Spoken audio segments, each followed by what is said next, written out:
So when did you start to pursue your industry? When you're like, okay, I really want to look into pro wrestling. I want to get to the next step here. So there's two answers to that question. The first answer was when I was 10. So as I said, we wrestled in the backyard and all that kind of stuff. And then from the backyard, we would go to Pelham Bay Park. That's the biggest park in New York City. Mm-hmm. If anybody likes to question that, do your goddamn Googles. Everyone You're in New thinks York as the sirens go off in the background. everyone thinks it's Central Park. It is not Central Park. Central Park is the second largest park in all of the city. However, it is Pelham Bay Park. Because Pelham Bay Park consists of Orchard Beach, parts of New Rochelle, the Split Rock Golf Course, City Island, and Pelham Bay, plus the park.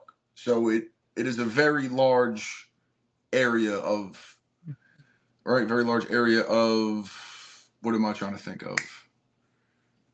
Just a very large area. There we go. Of land. Yeah. There we go. Of land. How you doing?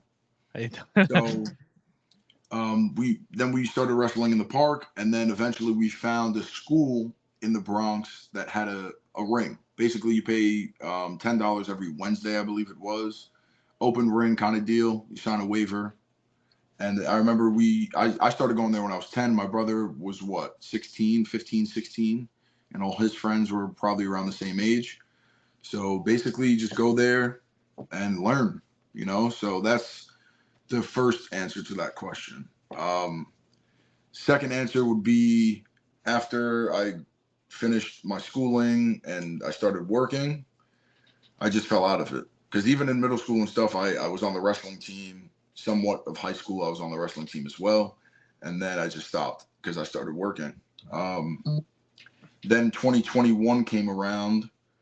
My brother started training at Team 3D in Danbury, Connecticut. Oh, shit. Okay.